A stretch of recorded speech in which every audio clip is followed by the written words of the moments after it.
Buenas noches, soy Federico Galeano Estigarribia, bienvenidos a Líderes. En el programa de hoy el líder invitado es el señor Enrique Vargas Peña, periodista. Con él vamos a hablar sobre diversos temas. Vamos a hablar sobre el periodismo en tiempos de pandemia y de posverdad.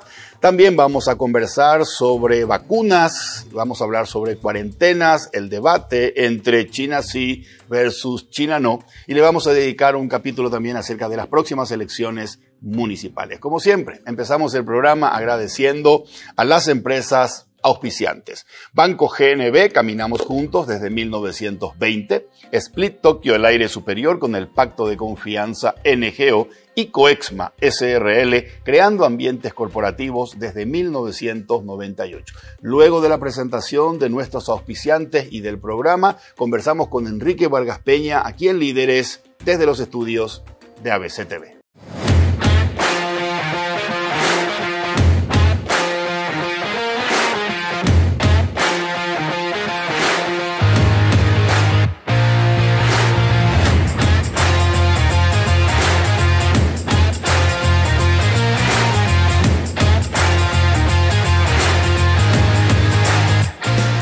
Líderes es presentado por Banco GNB, caminamos juntos desde 1920. Split Tokyo, el aire superior con el pacto de confianza NGO. Coexma SRL, creando ambientes corporativos desde 1998. Todo empieza con un paso, o con una simple idea que imagina el futuro, o con un saludo que transmite confianza. Y por eso, hoy iniciamos nuestro camino para convertirnos en el mejor banco del Paraguay, porque somos herederos de una gran historia, con raíces sólidas, que siguen creciendo gracias al compromiso de seguir caminando juntos, paso a paso. Banco GNB. Caminamos juntos desde 1920. Este Split no viene del futuro, pero parece. Su poderoso motor de 4 velocidades lleva el aire más lejos con la función iClean, que elimina restos de agua del evaporador, y iFeel para mayor confort. Frío en menos tiempo, aire más limpio. Algunos dirán que este Split tiene aires de superioridad. Y tienen razón. Split Tokyo Extends, el aire superior.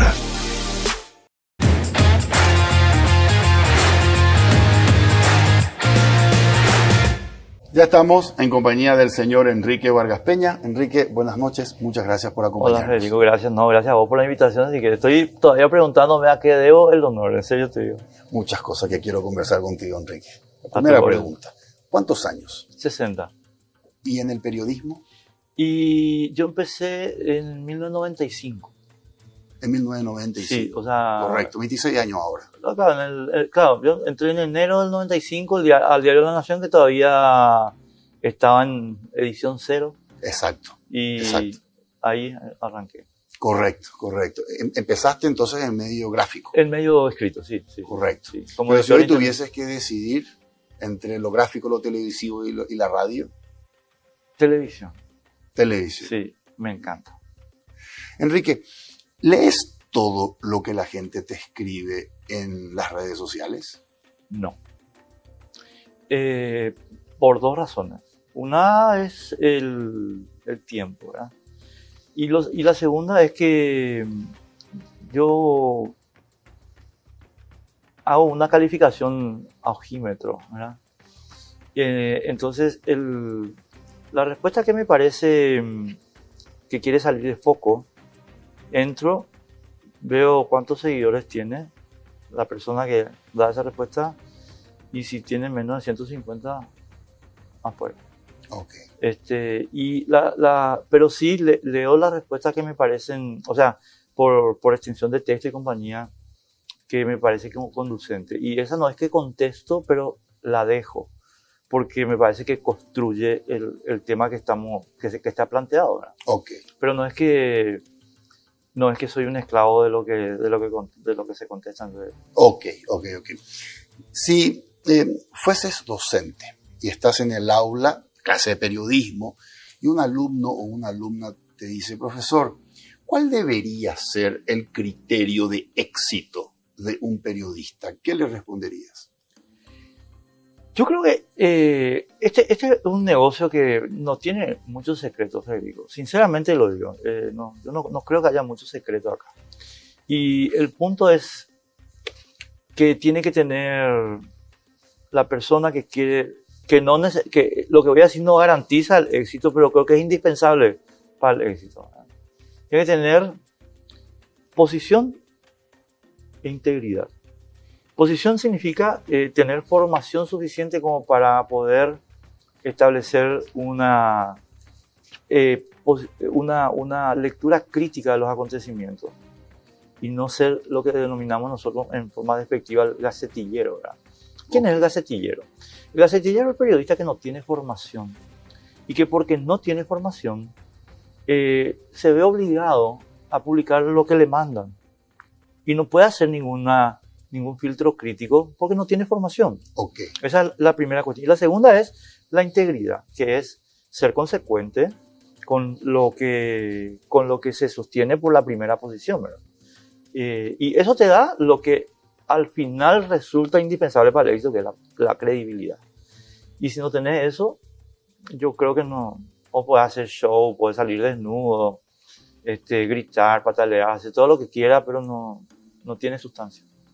Ok, perfecto. En este momento estamos viviendo tiempos muy especiales, ¿ya? Ustedes, los periodistas profesionales, tienen la misión de encontrar la verdad y comunicar la verdad.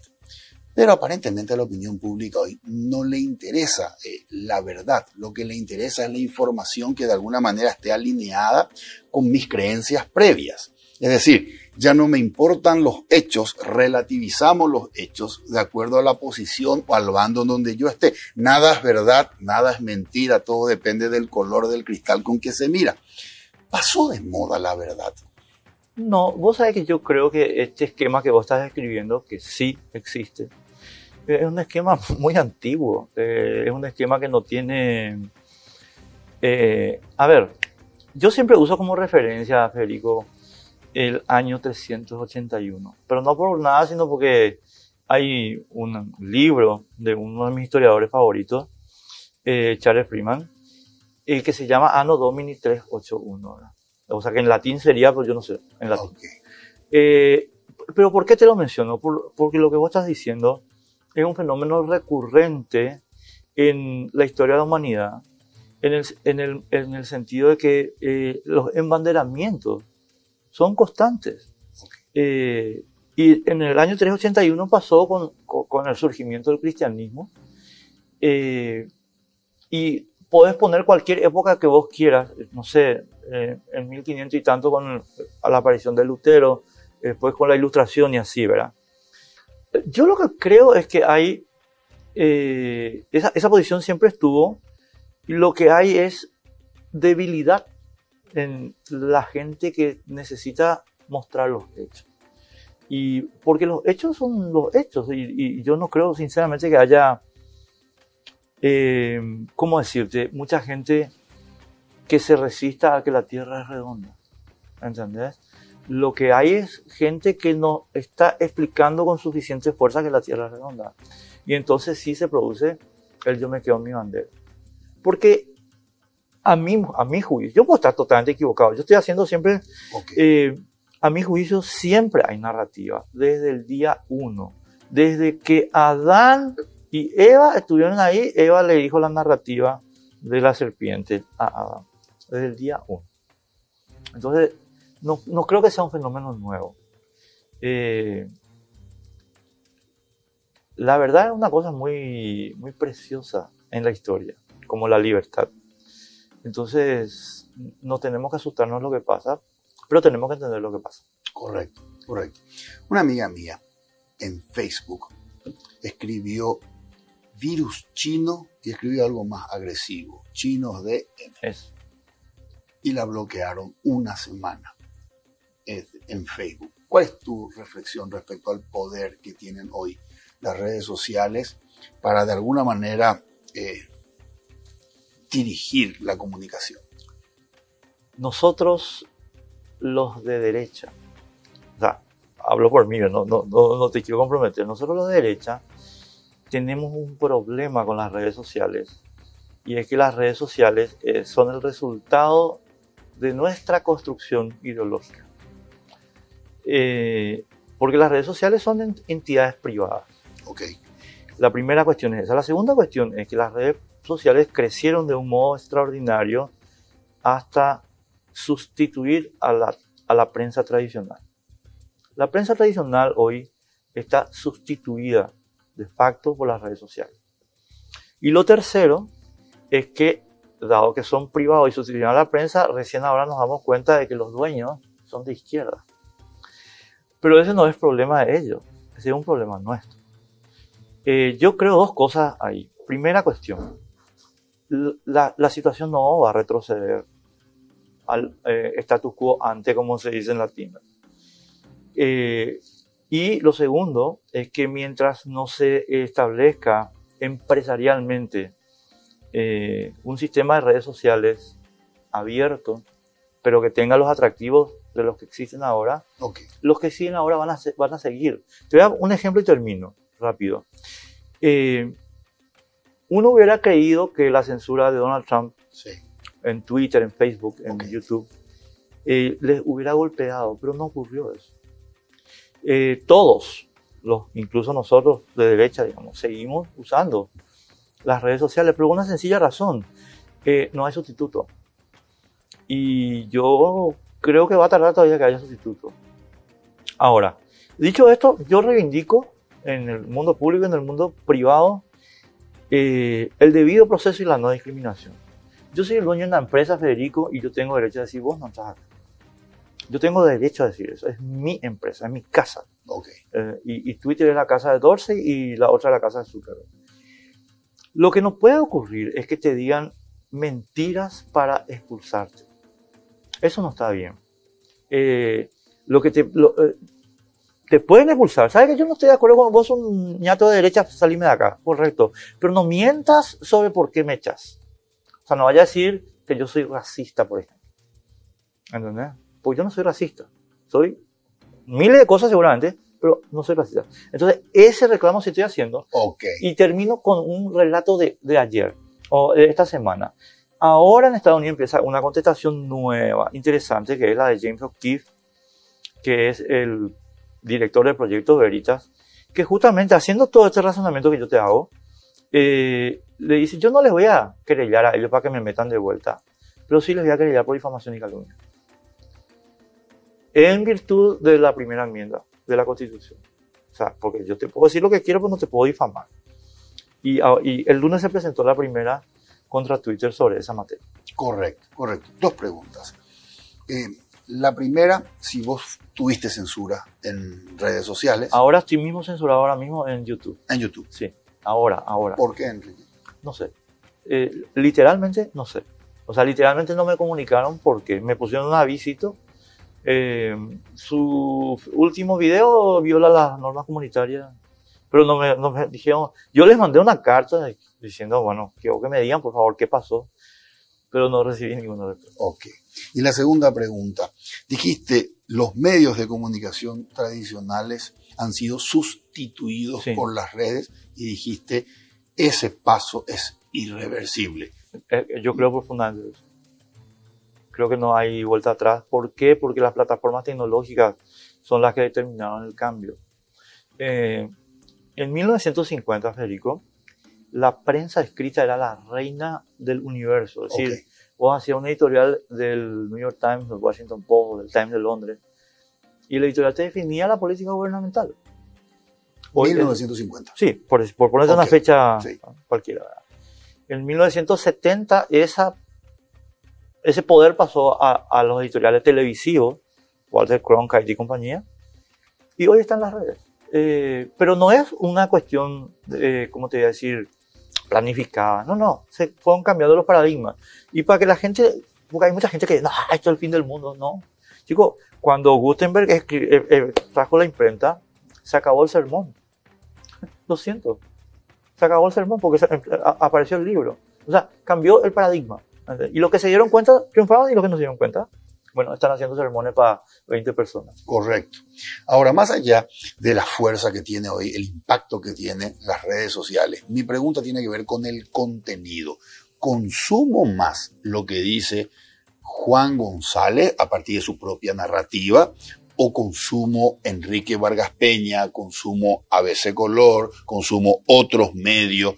¿El contenido va a ser siempre de los profesionales?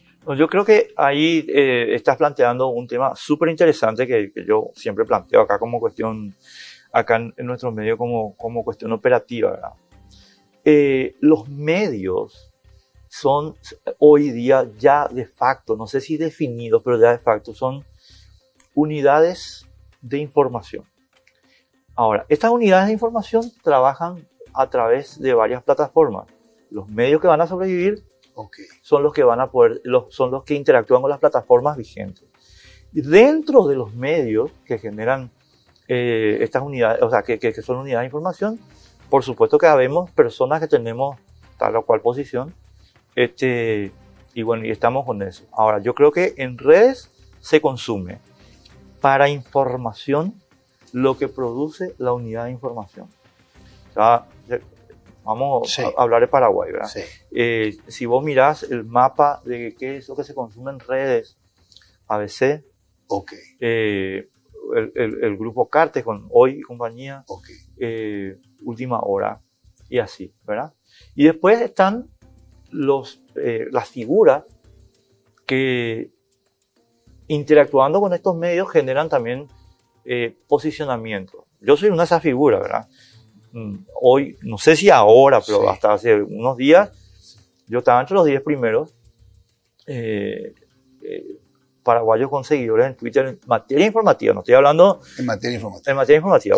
Obviamente hay paraguayos y paraguayas que tienen millones de seguidores. Correcto. Deportistas, etc. Claro, o sea que son espectáculos y tal, que son otra faceta del mundo informativo, ¿verdad? Pero entre los que hacemos información, bueno, y yo creo que eso tiene que ver con los que pudimos interpretar adecuadamente el cambio de paradigma, porque hay periodistas, señores periodistas que trabajaron o que siguen trabajando en el antiguo paradigma que desaparecieron como factores generadores de opinión pública. Ok.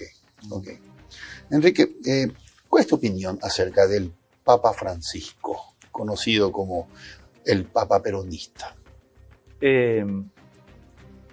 Yo voy a decirte un par de cosas sobre eso, porque de lo contrario no se va a entender mi respuesta. Yo no soy creyente, pero respeto profundamente las creencias. Y dicho esto, aparte hago análisis histórico sobre las instituciones. Yo por la Iglesia Católica tengo la más profunda admiración porque creo que toda persona a la que le guste la historia sabe que esa institución es lo que queda del Imperio Romano hoy. Entonces, para mí, por lo menos, una cosa sobrecogedora en términos históricos, ¿verdad? Incluso los métodos de gobierno, todo eso es Roma, viva. Ahora, en la iglesia hay, a mi modo, y yo soy un fanático empedernido consumidor de literatura cristiana y de historia del cristianismo. Entonces yo te diría que en la iglesia hay grandes papas y hay papas administrativos, vamos a llamar. Juan Pablo II es un gran papa. Juan XXIII es un gran papa. Y Pablo VI es un papa administrativo. Es decir, su visión del mundo es, bueno, recibo esta iglesia y tengo que entregar a esta iglesia y en el mío no sé qué hacer. ¿Entendés? Y yo creo que el amigo Jorge Bergoglio es un papa administrativo. ¿El anterior, Benedicto XVI? Benedicto es un gran papa, pero tiene un defecto con respecto, o sea, Benedicto es un gran papa porque en realidad Juan Pablo es Benedicto. Es decir, este Benedicto es el autor intelectual de este papa. Pero Benedicto tiene el tema de que vos tenés que tener carisma y él no lo tiene. Y Bergoglio es un tipo, yo creo que es un papa administrativo. Porque sí, yo estoy de acuerdo con la definición de que él es un hombre que podemos denominar peronista, ¿verdad? Es difícil ser argentino y no ser peronista. Y si me permitís, yo soy argentino, soy peronista. A muerte. Por muchas razones que si querés vamos a ver. Okay. ¿Entendés? Pero no creo que se escriba mucho más que una línea de historia cuando se escriban los libros sobre el papado de Bergoglio. No hay ¿Por qué, modificación. Enrique, teniendo en cuenta que muchos lo consideran el papa revolucionario? ¿Qué revolución? Es una revolución.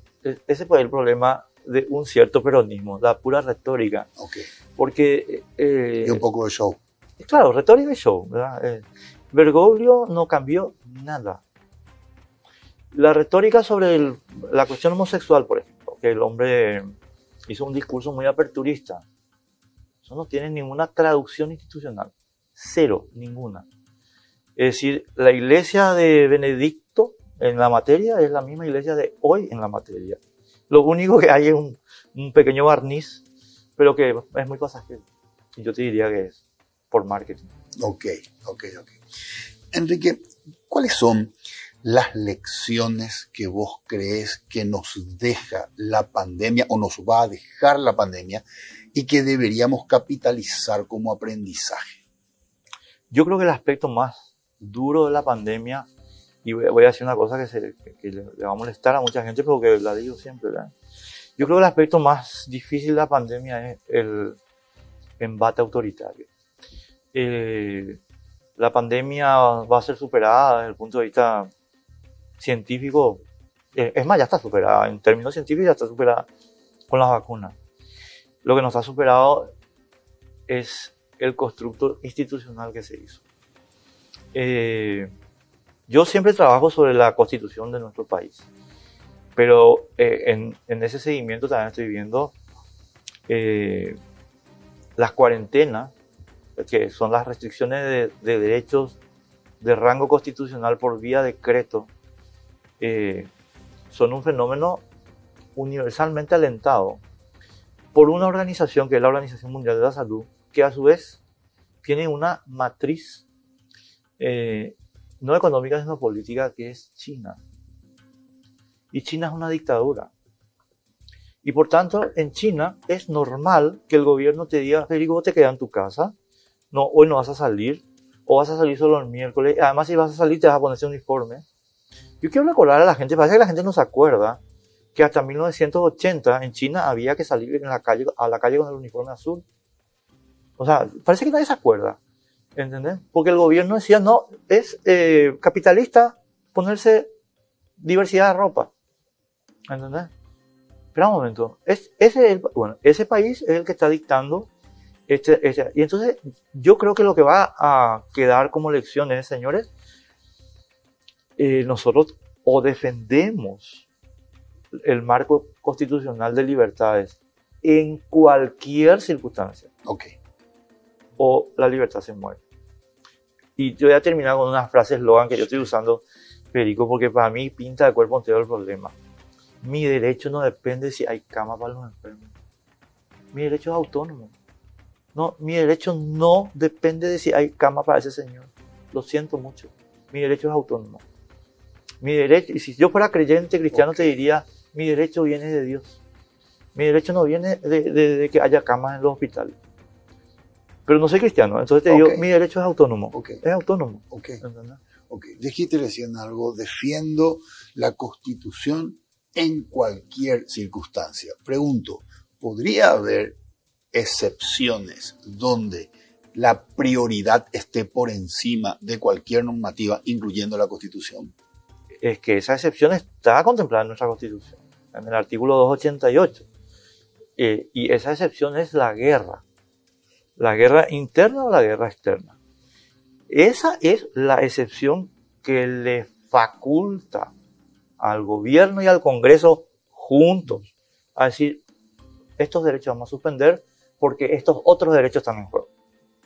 Está en juego nuestro derecho a la soberanía y por tanto vamos a suspender nuestro derecho a movernos porque este es el prioritario. Okay. Pero ese es el único artículo de la Constitución que autoriza eso. El artículo 68 que están usando ahora no lo autoriza. El 38 que arguye el gobierno tampoco, el 128 del interés general tampoco, y el 4 menos. Voy a explicar rápido. El 4, el derecho a la vida. ¿Quién dijo que la cuarentena no mata? La cuarentena está matando gente. No es solo el COVID, la cuarentena también mata. Entonces, ¿cómo van a decir, estoy arguyendo el derecho a la vida para el COVID, pero ¿y los otros? ¿El derecho a la vida a los otros no? El 38, que es el interés difuso, no le da al gobierno ninguna autorización para erigirse en el que define cuáles derechos son suspendidos. Y el 128, que es el interés general, primero, tampoco le da al gobierno esa atribución. Y segundo, ¿quién dijo que el interés particular de los enfermos de COVID es igual al interés general? ¿De dónde sacaron eso? El interés general es que el señor que estaba facturando 5 millones con su esfuerzo no sea condenado a cobrar 500.000 de putibó, sino que pueda trabajar. Ese es el interés general. Ahora el gobierno nos dice, no, yo me erijo por mí y ante mí en el que define qué interés voy a... Vos no tenés ninguna autorización constitucional para eso. Cero. No, mentira, estás mintiendo. Y la vez pasada tuvimos una entrevista con Hernán Jutema, a quien yo aprecio muchísimo, y que creo que es una de las voces más lúcidas del gobierno. Okay. Y tuvo que admitir esto. Tuvo que admitir que efectivamente no hay andamiaje constitucional para esto. O sea, Enrique, que hay personas que creen que Enrique Vargas Peña no dimensiona en su real magnitud el tamaño de esta catástrofe humanitaria. Es como que vos digas, sí, está bravo el mar, bandera roja, pero en realidad estamos hablando de un tsunami, no está bravo el mar, bandera roja. Es un tsunami. Estamos hablando de un tsunami. Entonces, te voy a poner un caso. Entro yo a la farmacia y me atendés vos en el mostrador porque vos trabajás en esa farmacia. E inmediatamente después de que vos me decís, buenos días, señor, se desata una balacera dentro de la farmacia entre unos delincuentes y el guardia de la farmacia. Pero una balacera fuerte. Rápidamente vos te tirás al piso de tu lado del mostrador y al segundo yo me tiro encima del mostrador y caigo al lado tuyo, de tu lado del mostrador. Y vos me decís, discúlpame, este lugar está prohibido para clientes, es exclusivo para funcionarios. Esa es la norma. ¿Qué pensás que te voy a decir yo sabiendo que lo que está ocurriendo en la farmacia es ponerme a mí en el medio del fuego cruzado porque ese lugar es exclusivo para funcionarios, ¿verdad? Entonces, hay gente que cree que la dimensión la magnitud de esta tragedia es tan grave que se rompen. Le escuché a gente decir, tu carta, ¿por qué no hay medicamento? IPS. Porque se declaró desierta la licitación. ¿Y por qué no te fuiste a comprar vos directamente del proveedor? Porque mi carta magna no me lo permite. Y gente que decía, infringí, no cumplas, infringí tu carta magna, trae el medicamento. Escuché a gente también que decía, no es momento de estar hablando de si tengo que volver en cuánto tiempo a los límites de la ley de responsabilidad fiscal. Como vos decís, hay gente que necesita. Entonces, después veamos quién es el responsable de habernos salido de la ley de responsabilidad fiscal y de no haber convergido en 2 o 3 años. ¿Quién es el responsable de no haber cumplido lo que dice la Carta Magna del IPS? Después veamos, ¿es anticonstitucional que usemos los fondos socioambientales de Itaipú? Después veamos, pero la magnitud de esta tragedia que se puede, como decía un economista norteamericano cuyo nombre no recuerdo, esto es un meteorito sobre la Tierra o un ataque alienígena que rompe todas las predicciones de contingencia que uno pueda tener. Entonces, tratándose de vidas humanas, no debemos ser menos legalistas, tal vez sea la palabra, y más situación de guerra, como vos bien dijiste recién, situación de guerra. Claro, lo que pasa es que el ejemplo que vos pusiste es muy interesante porque es una situación de guerra. La balacera. La balacera. Y nosotros en el 288 tenemos esa previsión, está previsto. 288 en situación de guerra. Ahora, la pregunta es la siguiente, Federico. Voy a usar 3 o 4 de las cosas que dijiste para poder entender. ¿Le dimos o no le dimos al gobierno dentro de la Constitución la posibilidad de romper la ley de responsabilidad fiscal? Sí le dimos. ¿Le dimos o no le dimos al gobierno dentro de la Constitución y de acuerdo a las potestades legítimas del Congreso una norma de emergencia? Sí le dimos.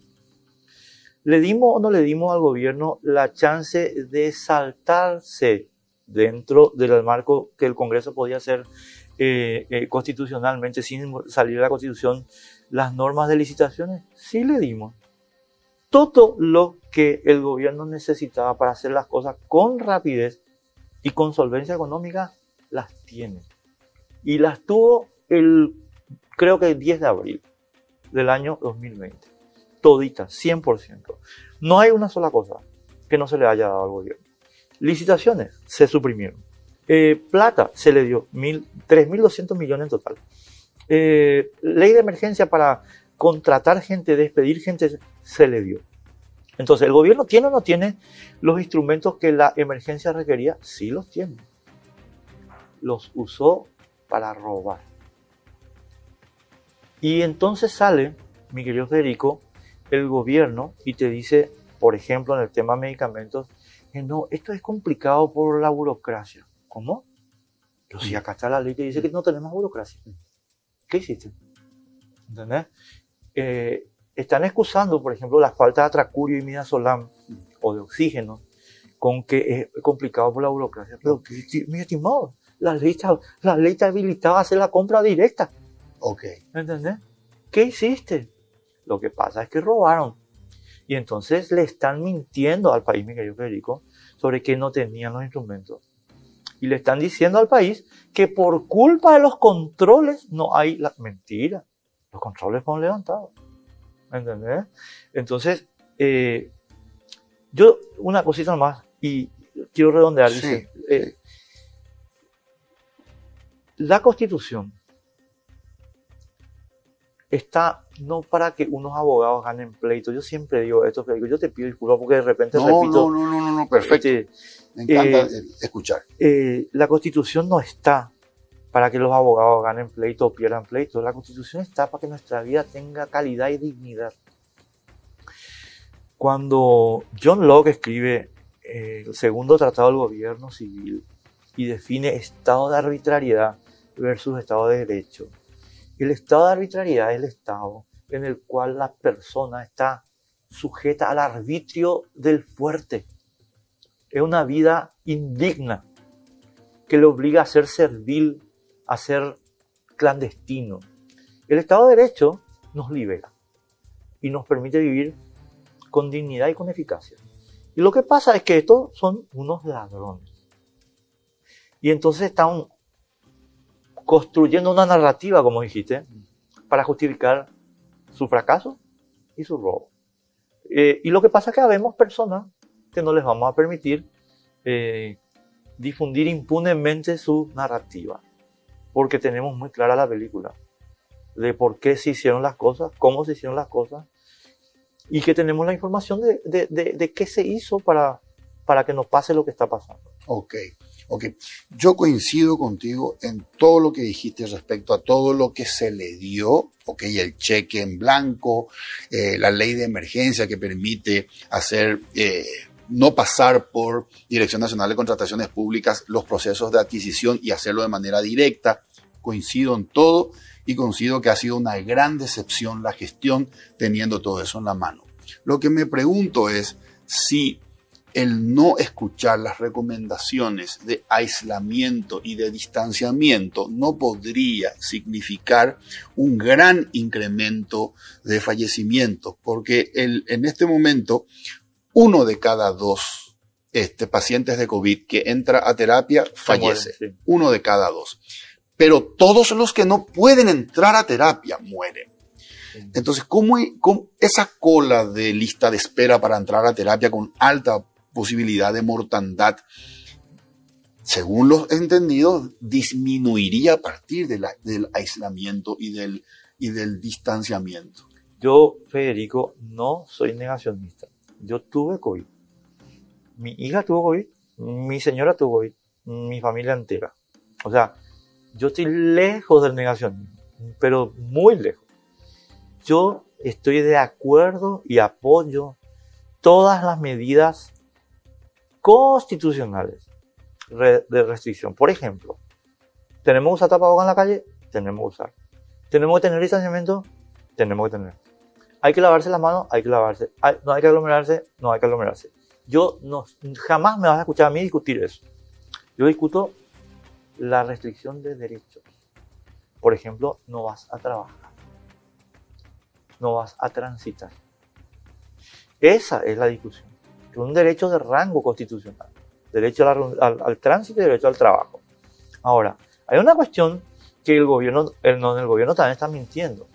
No nos aglomeremos. ¿No nos aglomeremos dónde? No nos aglomeremos en los lugares que al gobierno le molesta, porque en los lugares que al gobierno le gusta, por ejemplo, en el transporte público, ahí sí podemos aglomerar. Okay. 106 personas en unidades, esto está medido por billetaje electrónico. O sea, este gobierno que dice que no podemos aglomerarnos, metió hasta 106 personas en un micro. Este mismo gobierno, y nadie se fue preso del micro, pero sí se van a intervenir las fiestas. Okay. Y lo segundo, y esto es lo que menos les gusta, pero yo no voy a dejar de decir, espera un poco, la doctora Russomando y el doctor Sequera y todos los científicos están diciendo que estamos acá con la cepa brasileña. ¿En serio? Ustedes jamás controlaron el contrabando de cigarrillos. Ni quién trae ni quién lleva.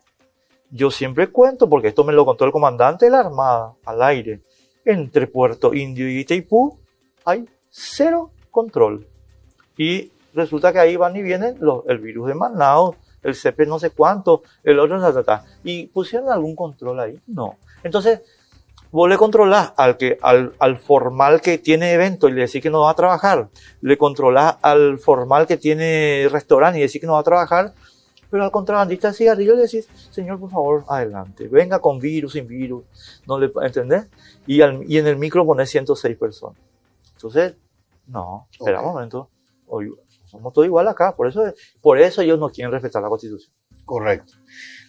ABC le dedicó 2 tapas de domingo, una en el año 2020 y la otra este año, a los médicos. Una tapa decía gracias y la otra tapa decía héroes. ¿Son héroes los doctores? No, yo no comparto ese criterio. ¿Por qué? En primer lugar, por una cuestión filosófica. Los seres humanos somos todos iguales.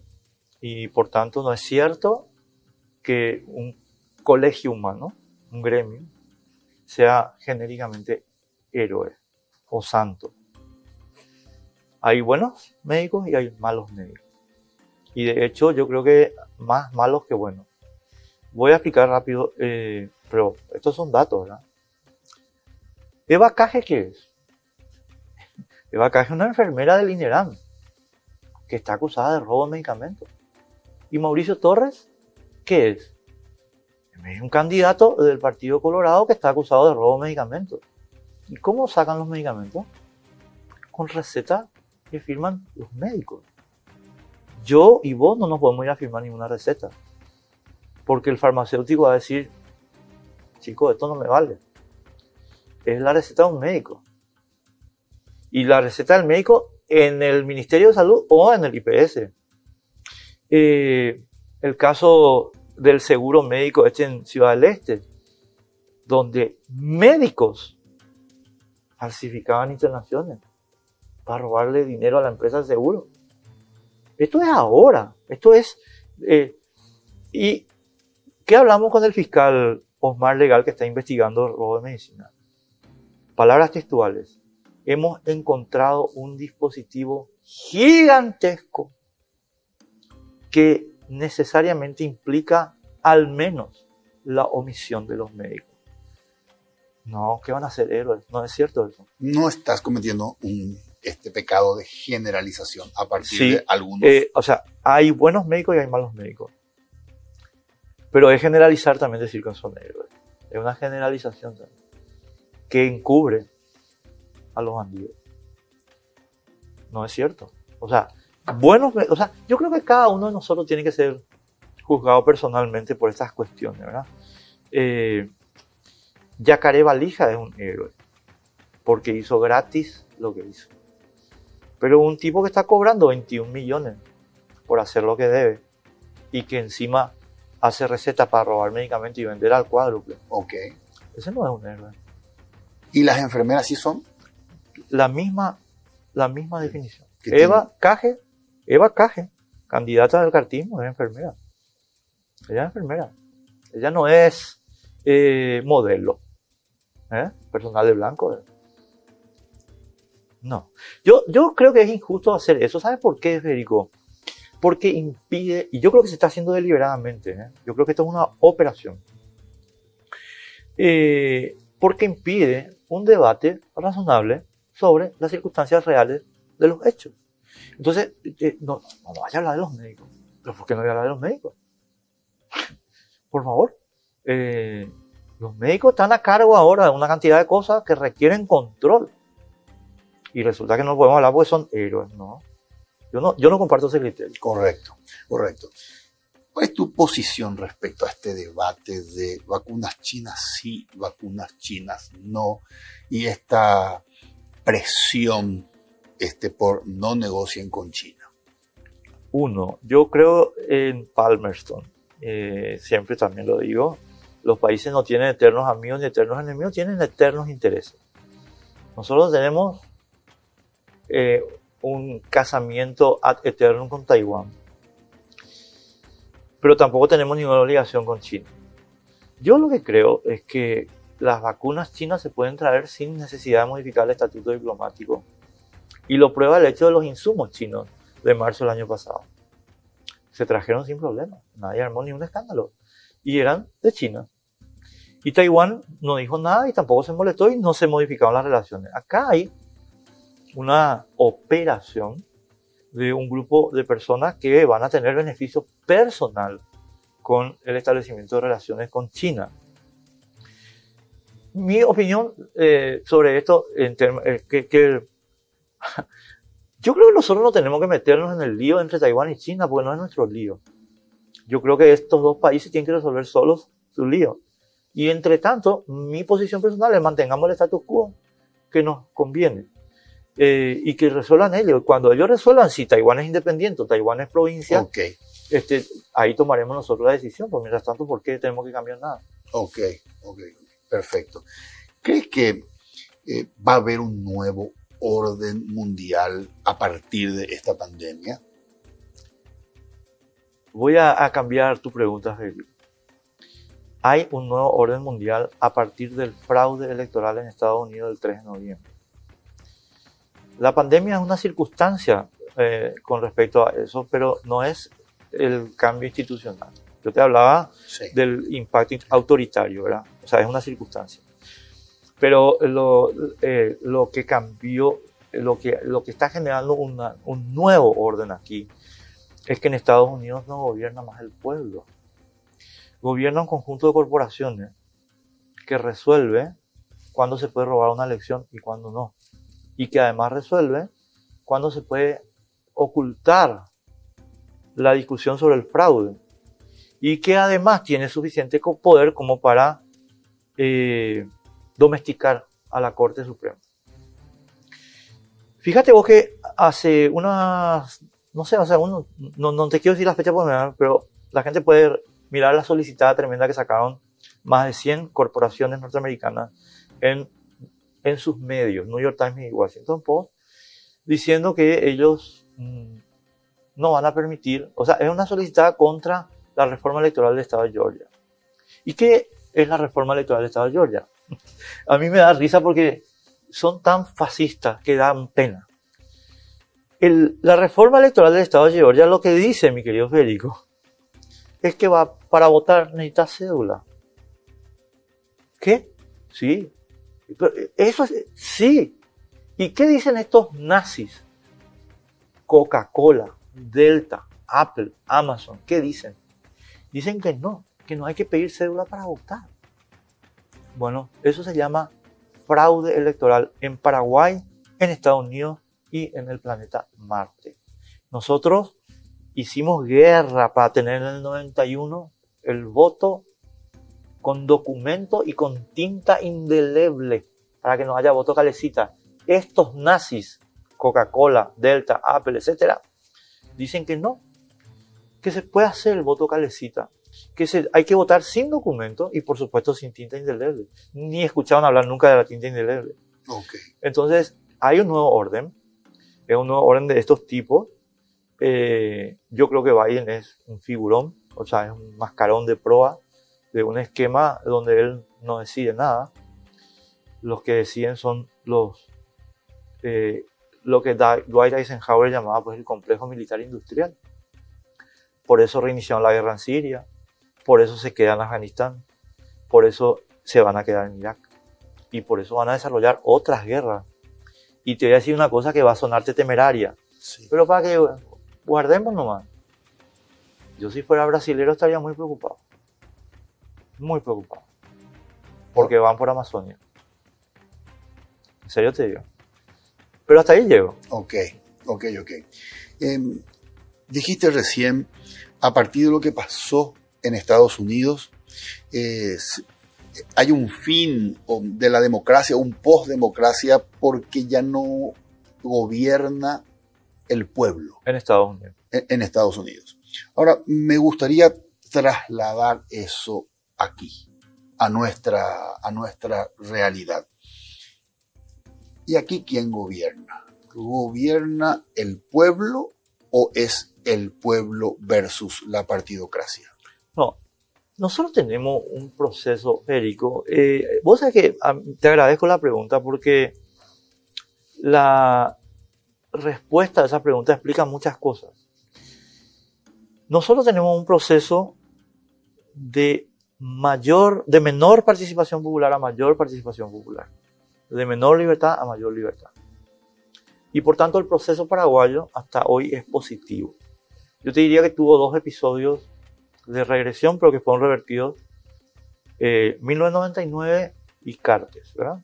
El proceso de enmienda. ¿Por qué fueron revertidos? Porque las instituciones constitucionales paraguayas son permeables a las demandas populares. Nosotros sufrimos... Perdón, ¿me repetís eso? Las instituciones constitucionales son permeables a las demandas populares. Es decir, cuando la gente putea, el Congreso escucha. Ok. ¿Entendés? Sí. Ahora, ¿qué tenemos nosotros? Nosotros teníamos una pésima ley electoral. Muy, muy mala. La de representación proporcional con listas bloqueadas y cerradas. Pero fíjate vos cómo el proceso de menor a mayor les obligó a aceptar el cambio. Y ahora vamos a entrar en vigencia en este proceso una nueva ley electoral que ya permite mucho más capacidad de elección. Entonces yo te diría lo siguiente. En términos de proceso, nosotros estamos yendo de la partidocracia a la democracia. Okay. En términos de proceso. Ahora, hoy me preguntas, estamos bajo un embate brutal de la partidocracia para detener el proceso. Ok. Ese embate está llevando a que mucha gente está de alguna manera negando el sistema de representación. Vos sabés que la democracia es, ¿verdad?, el gobierno del pueblo, pero eso es una entelequia. Para que eso se convierta en algo funcional y ejecutivo, tienen que existir los filtros, el sistema de representación y los partidos. Pero hoy es profunda, más todavía pandemia mediante, esa crisis de representación. Nadie se siente representado ni por diputados, ni por senadores, y hoy se habla más de narcodiputados y de narcosenadores, etc. Entonces la gente está reclamando una participación más directa, como más en algunos procesos definitivos e importantes para la nación. Por ejemplo, la gente no confía en una constituyente donde un grupo de asambleístas constitucionales van a votar para que diputados y senadores puedan ser reelectos indefinidamente hasta su muerte.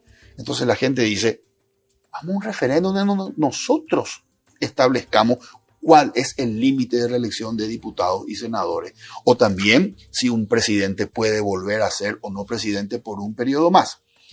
Esa participación directa de las masas a través de procesos como por ejemplo el referéndum atenta contra el proceso que vos mencionaste de democracia, porque alguna vez algún populista aprovechó eso y dijo Chávez es el pueblo y el pueblo es Chávez, dándole a las masas poder sobre instituciones democráticas. Qué interesantísimo planteo. Mira, yo creo en la participación directa de la gente. ¿Crees? Sí, pero creo en la participación directa de la gente con un marco que permita el debate. Yo no creo en lo que los cientistas políticos llaman la democracia plebiscitaria, porque la democracia plebiscitaria es el instrumento clásico del fascismo. ¿Pero por qué? Porque la democracia plebiscitaria elimina el marco de debate, mantiene la posibilidad del voto, pero elimina el marco de debate. Y ese marco de debate, Federico, es el Parlamento. Okay.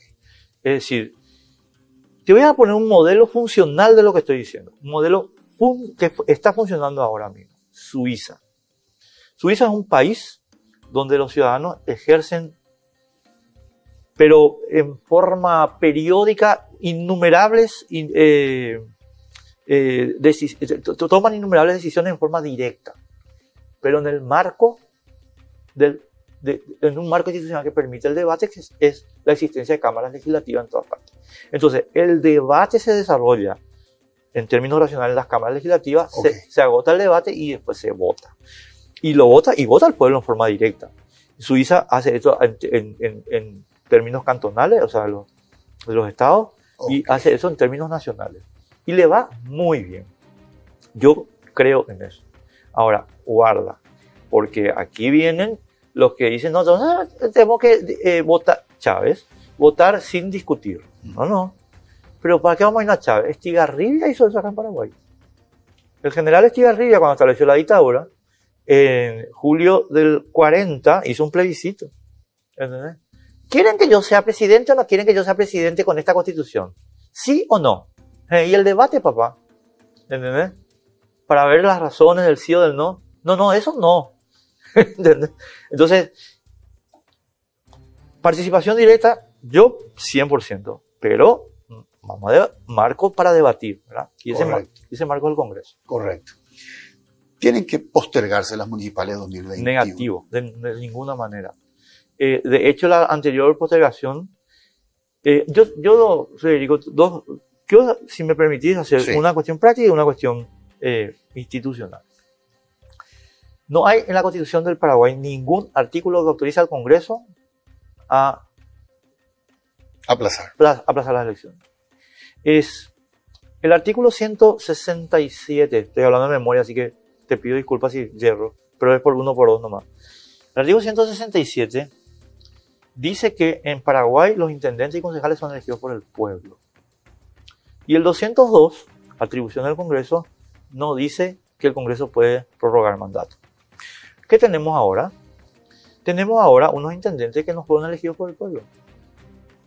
Fueron elegidos por el pueblo para el periodo 2015-2020. Cierto. En 2020 terminó el pueblo. Y a partir de 2020, estas personas no son elegidas por el pueblo, son designadas por el Congreso. Okay. Estas personas están designadas por el Congreso en un acto de usurpación. Okay. Entonces, acá lo que tenemos que es restablecer la normalidad. Y es que en Paraguay los intendentes y los concejales los elige el pueblo. Esa es la cuestión institucional. Y el pueblo elige en periodos fijos de 5 años porque es la única manera en que se ejerce la soberanía. Okay. Y te termino con esto. Y después está la razón práctica. ¿De dónde lo que sacan que hay motivos para suspender las elecciones? nosotros yo hablé con todos menos con Nano Galaverna sobre el tema, y la verdad es que dan pena los argumentos. Hubo elecciones en todo el mundo, COVID, y no pasó nada. O sea, en ningún país del mundo se pudo decir que las elecciones fueron causa de contagio. Correcto. Enrique, yo tengo que hacer una pausa. Y a la vuelta de la pausa quiero que me comentes si es inminente un voto castigo al Partido Colorado en las municipales. Con mucho gusto. Y en el caso que eso se dé, ¿quién te parece que podría capitalizar y ganar en el distrito de Asunción? Con muchísimo gusto. Vamos a hacer una pausa. Antes, permítanme recordarles que los muebles que utilizamos en Líderes son de Coexma SRL, creando ambientes corporativos desde 1998. Hacemos una pausa y regresamos para cerrar el programa con el señor Enrique Vargas. Todo empieza con un paso, o con una simple idea que imagina el futuro, o con un saludo que transmite confianza. Y por eso, hoy iniciamos nuestro camino para convertirnos en el mejor banco del Paraguay, porque somos herederos de una gran historia, con raíces sólidas, que siguen creciendo gracias al compromiso de seguir caminando juntos, paso a paso. Banco GNB. Caminamos juntos desde 1920. Este split no viene del futuro, pero parece. Su poderoso motor de 4 velocidades lleva el aire más lejos con la función iClean, que elimina restos de agua del evaporador, y iFeel para mayor confort. Frío en menos tiempo, aire más limpio. Algunos dirán que este split tiene aires de superioridad, y tienen razón. Split Tokyo Extends, el aire superior.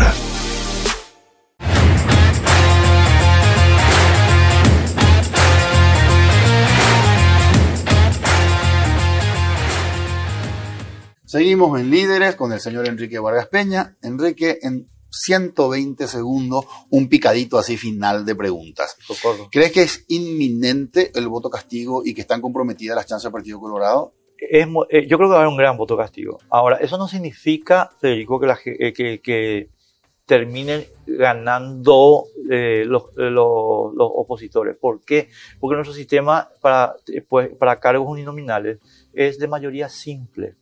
Entonces, yo creo que va a haber un gran voto castigo. Yo no creo que el Partido Colorado logre superar el 35-36% del voto.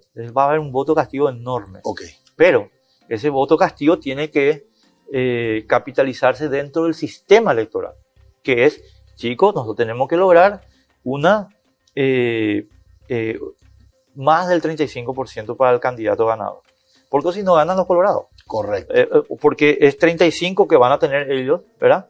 Y el resto, 65, si dividís, ya ganan ellos. Porque nuestro sistema electoral es de mayoría simple. Ok. Si el Partido Colorado pierde en Asunción y en otros distritos importantes, ¿eso podría comprometer sus chances en las presidenciales de 2023? Definitivamente, y te doy un ejemplo histórico de Paraguay. 2010. El presidente era Fernando Lugo y los colorados arrasaron las municipales de 2010. Lo cual indicaba ya el descontento del país con el curso del gobierno. Ok. Y preanunció la victoria de Horacio Paz. Perfecto. Penúltima pregunta. ¿Crees que hoy en día existen algunas figuras políticas que pueden inspirar en la sociedad la esperanza de que no todo está perdido y de que es posible cambiar? Yo no creo en figuras, Federico, yo creo en discurso.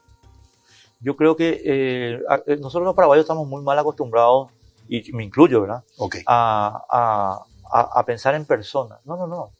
Es la persona que haga el discurso correcto la que, a mi modo de ver, debe generar esperanza. Pero no por ella, correcto, sino por su discurso.